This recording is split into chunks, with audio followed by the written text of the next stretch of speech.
What up, sports fans and fellow foodies? I'm Julie, and welcome to my kitchen, where I talk sports while imparting culinary knowledge. And today, hell yeah, go Bears! 26-14 winners at Soldier Field over the visiting Saints. And boy, the ground game and the defense combined to make this a pretty good stretch for the Bears as they get to their fourth straight win. Defense, impressive on the takeaway front. They took away the ball 4 times, including 3 on interceptions. They created 4 sacks.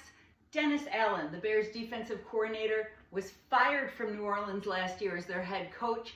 He downplayed going against his former team, but you know it meant something special to him, and Ben Johnson gave him the game ball in the locker room afterward.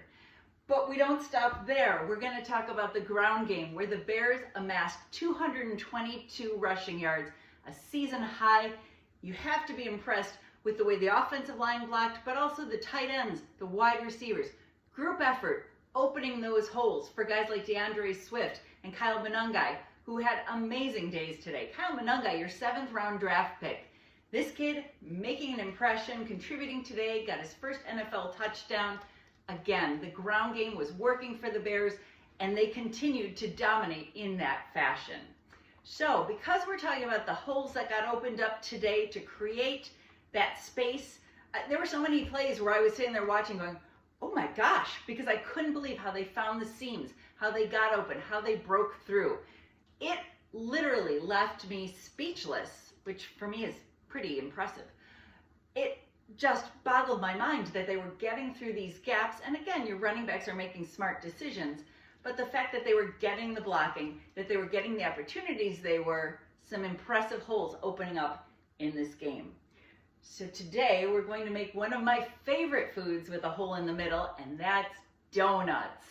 As the great Homer Simpson once said, is there anything they can't do? One of my favorite foods on the planet.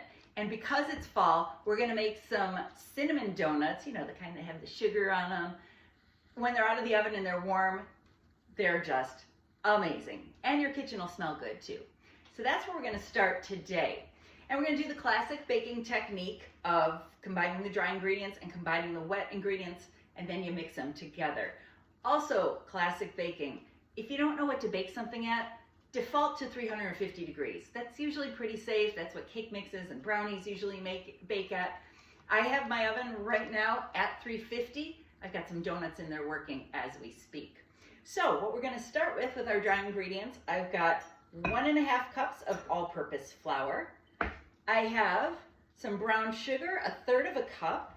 Love how brown sugar smells. I like how it tastes even better. And then I've got 1/2 teaspoon of baking powder, 1/2 teaspoon of baking soda, and I've got 3/4 teaspoon of salt. So we're going to combine all those in our dry ingredients. Baking soda and baking powder, not used interchangeably. Baking soda is a pure sodium bicarbonate. That means it needs an acid to activate to get the leavening effect. Baking powder, on the other hand, is the complete leavening agent. It has an acid in it. It has a starch in it. So that one is a little more complete, but the baking soda is going to be 3 to 4 times stronger. There are ways you can use one to create the other. I highly suggest you look up the numbers on the good old Google machine. But if you're doing a baking soda substitute, you're going to go ahead and start with a baking powder base, flip that. To make a baking powder substitute, it's baking soda plus cream of tartar, 2 to 1 cream of tartar to your baking soda. And if you need to make a substitute for baking soda, it's just 3 times baking powder. So don't use them interchangeably because of that leavening factor, but you can create one if you don't have the one you need. All right, I'm whisking here. I've got all my dry ingredients incorporated, and then we're going to switch and we're going to do our wet ingredients. So here I'm working with 1 egg, which I lightly scrambled just to help it incorporate a little bit better. I have a 1/4 cup of vegetable oil. I have a 1/4 cup of whole milk. I cheated a little bit. I didn't have whole milk, so I used a little skim milk with a little heavy cream and just got a thicker consistency that way. I have a 1/3 of a cup of sour cream. You can also substitute plain yogurt for that. I'm going to scrape that in here with one of my little handy spatulas. This was like such a great find. I found this at Hobby Lobby, but it's great for scraping out like peanut butter jars, measuring cups, things like that. And then the last wet ingredient I'm going to add is 1 teaspoon of vanilla. Vanilla, if you ever tried it, it smells amazing, tastes disgusting. Kind of like unsweetened chocolate, disgusting. The whole purpose of vanilla in a recipe is to enhance the other ingredients. It brings out the best of the other items in that dish. But by itself, not so hot. All right, so I've got this whisked in my wet ingredients here. I'm going to mix them into my dry. And now we're going to get rid of the whisk because this is going to get really thick. So as I'm incorporating it, I'm going to use a big heavy spoon. And I'm just going to kind of give it a couple mixes till it starts to get incorporated. You don't want to over mix it, so it is going to be a little bit lumpy and very thick. And as I'm working it here around the bowl, you'll see it's kind of becoming consistency of almost like mashed potatoes. And you're going to keep working that until everything is mixed in, but not too mixed in. Like I said, it's okay to have some lumps in there. So now I've got a nice batter working, and you're going to think like, wow, this is pretty thick. What are we going to do with this? We're going to do one of my favorite things. If you've watched any of the videos, you know I use piping bags all the time. These are a cake decorator staple. You can buy the disposable ones, which I love because then they don't get mold on the inside. If you've used them before, or if you're comfortable with them, you flip over the edge and you kind of hold your hand almost like you're holding an ice cream cone. But if you're not comfortable with that, you can prop it up in a glass, a tumbler, whatever you got.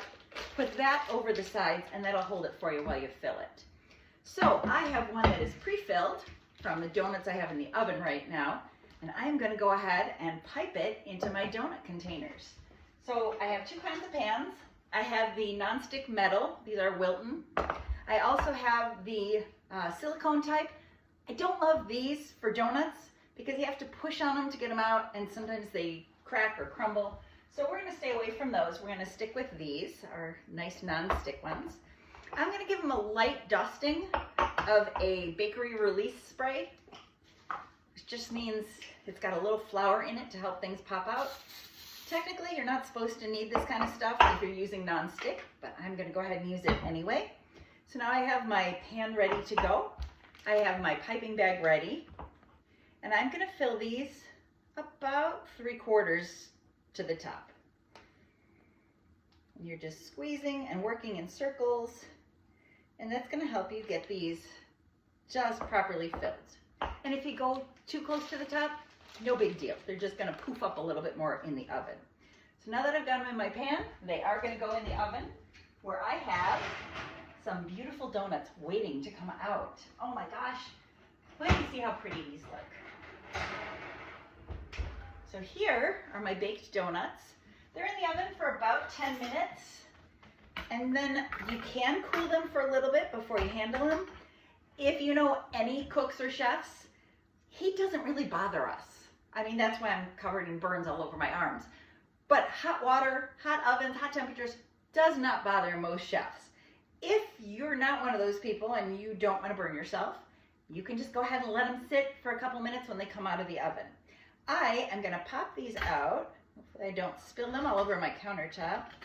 You can just kind of tap on the pan a little bit to get them out a little bit easier.